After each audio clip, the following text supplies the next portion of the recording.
What's good everybody? So welcome. Today we're doing a Q&A fitness video. Hopefully you guys had a good holidays. I know you guys might have had a little bit too much food to eat, but guess what's coming up around the corner? New Year, so hopefully you guys can get back to the grind. Anyways, we got Lauren in the house tonight. Hey there, I hope you're ready to kickstart the new year with an awesome workout and fitness plan. Tyler's here to help you do that. Today we've got some great questions that people have sent in that we're going to be answering. Alright, so our first question of the night comes from Chris from Edmonton, who asks, can everybody get abs if they wanted to?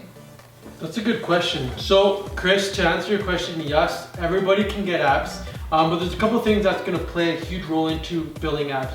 Number one, you got to keep in mind that genetics do play a huge role. So if you see like abs on this one guy, I want to get those same abs, well guess what? You won't. Everybody's abs get shaped differently. Even if you do the same workouts, your genetics will help you define the type of abs that you get.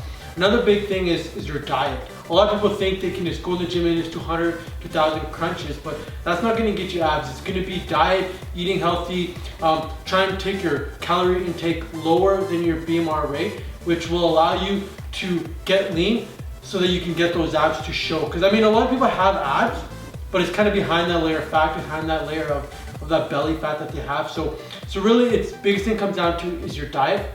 And number two is doing workouts other than your traditional crunches. So always switching it up, challenging your body. So don't always just do crunches, but do like hanging leg raises or all kinds of like twist crunches and things where you're shocking your body into different workouts so that you can get those abs. But yes, everybody can get abs. So anything you want to add, Bella? I completely agree about the non-traditional ab workouts, because I know a lot of people will go on the ground and do crunches after crunch.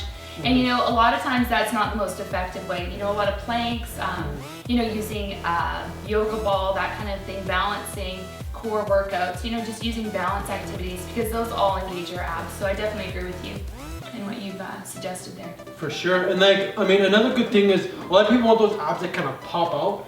But if you just do your own traditional body weight, well, you're gonna build like really definition abs, and you're gonna build abs like more that are shaped, but you're not gonna get those abs that are kind of popping out. In order to get those popped out abs, you gotta add weight. So if you are gonna do a crunch, hold on to a heavy bar or a ball or something and do crunches, or put a heavy ball between your feet and lift your feet up, because every time you add more weight and more resistance on, you're gonna build, your abs are gonna get bigger. And when your abs get bigger, they're going to be more popping out. So I think those are one of those things where you got to look at, like, if you're female and you don't want those abs to be popping out, then just do your own like body weight. But if you're one of those guys that want those abs to kind of like, you know, in your face kind of abs, then yeah, you know, use some heavier weight, and each time every week go heavier and heavier and heavier. But keep in mind, don't go too heavy, because otherwise you can really hurt your lower back if you go too heavy. Yeah, the other thing I was going to mention is also too the importance of doing lower back activities also, because you need to balance your muscle groups. So to just have the strong abs and not be working out your lower back, that could also cause injury. Alright, so our next question comes from Nick from Edmonton, who asks, how do you guys get rid of the beer belly gut while still enjoying beer? Well, first of all, you know, people like go back and say it's a beer belly gut, but really that gut isn't necessarily always from beer. I mean, people associate big guts from people that drink beer, but really that just comes down to diet. Like, if you really want to get rid of your gut, it's going to be diet. It doesn't matter if you drink beer or not drink beer. You're going to still get a gut if at the end of the day your calories are higher than the amount of calories that you burn. So I guess you can say, to answer your question, if you still really like beer and want to drink beer but lose that beer belly or that gut, Well, you gotta burn more calories at the end of the day than what you consume.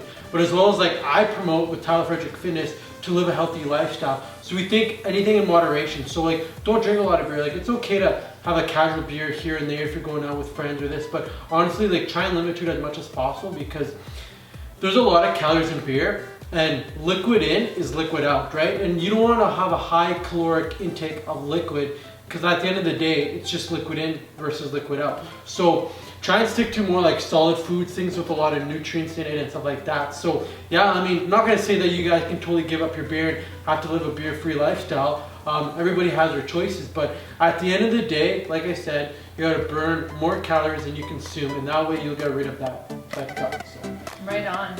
anything you'd like to add to that? Awesome.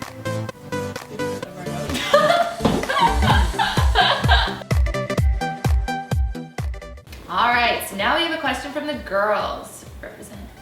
Amanda asks via Instagram, how do females get rid of the armpit fat? Side boob. I hate it. So do I. That's a good question. Actually, I get that question quite a bit with all my female clients because me being a personal trainer, like 90% of my female clients asks me that question, like, how do you get rid of that side boob or the whatever armpit fat you want to call it? So I'm going to break it down and kind of explain that answer, but the first thing is going to be diet.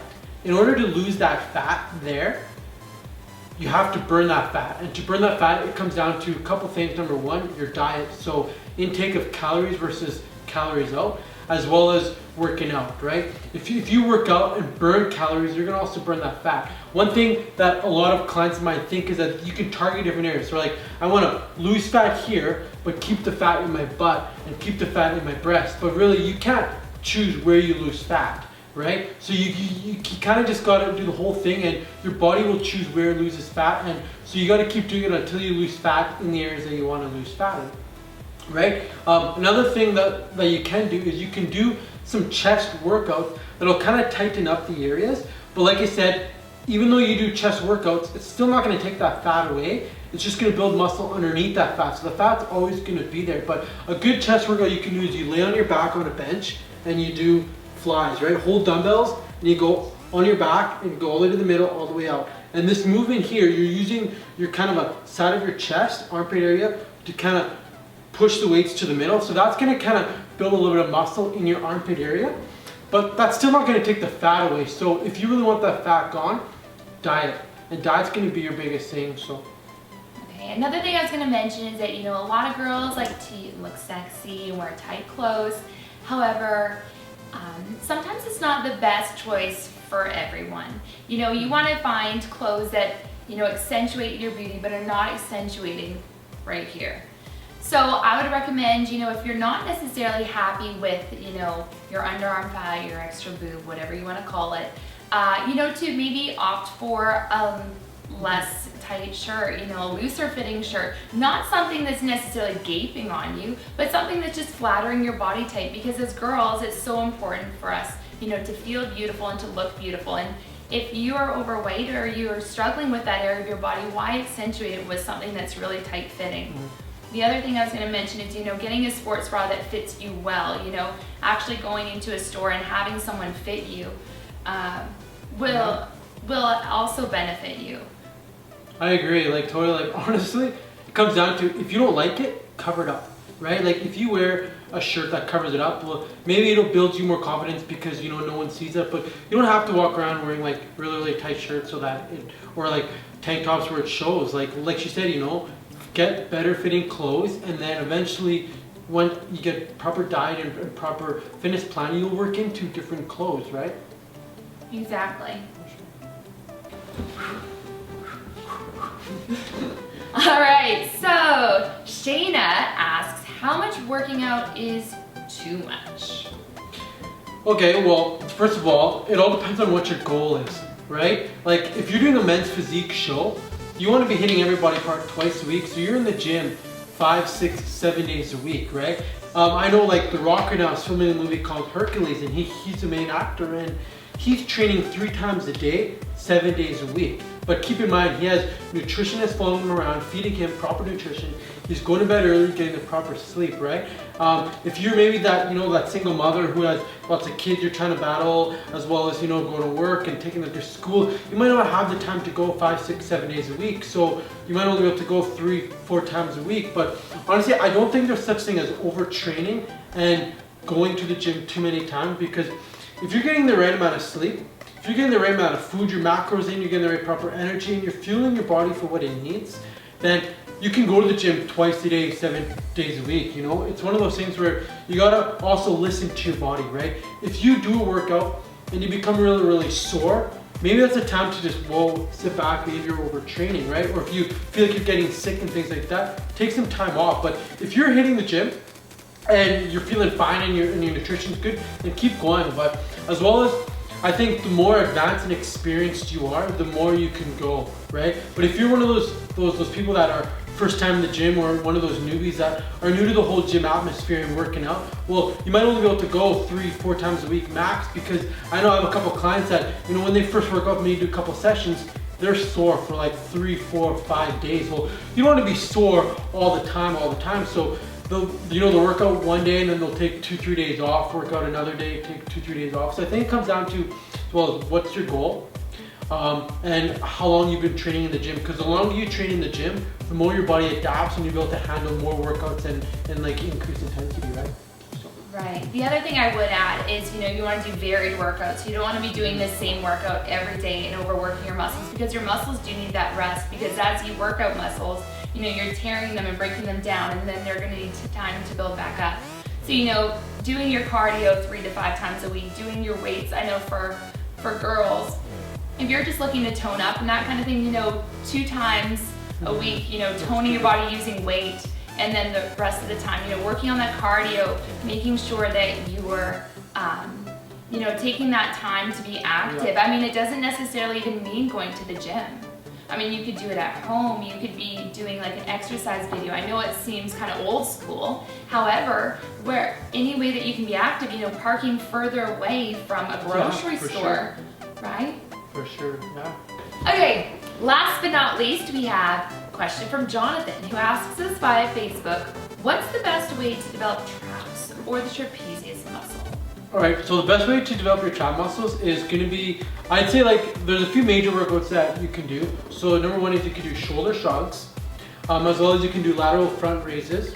Those are kind of the two that are going to be more emphasis on just your specific trap muscles. But as well as whenever you work your back out, like whether you're working out your lats, your traps, or even your deltoids, all your back muscles are all connected together. So you can't just neglect one. So you can't just do traps and not the rest of your back. So if you do your whole back in its entirety, it's gonna make those traps look bigger because the rest of your back looks bigger, right? So it's one of those things as well with your lats is you gotta switch up the workout all the time. If you just sit there and do shrugs all the time, well, guess what? Your body adapts to that and you're not gonna get successful results. So switch it up. Sometimes do straight lats and then next time do twist forward and then do a twist back. And then maybe next workout do a couple lateral raises and then do single arm lateral raises and then even do a cable lateral raise pull up, or Lauren and I were talking earlier, you could do a seated row where you sit on a bench and you're squeezing your deltoid muscles back, but as well as you're working your trap muscles in that workout as well, right?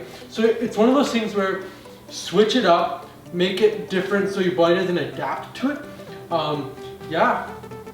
One thing I was going to mention is to be mindful of the weight that you use, because you don't want to start with a really heavy weight and doing any of those exercises, because a lot of times people will injure their back, trying to do more than what they can actually do. A lot of times you see other people in the gym doing something and man, I wish I could be as big as them. And you can build up to that, but in the meantime, you need to start with a lower weight so that you're not getting the injuries, because back injuries are so prominent in our society, and they're long lasting too. So you want to make sure that you're keeping a healthy back, starting with the lower weights and working up.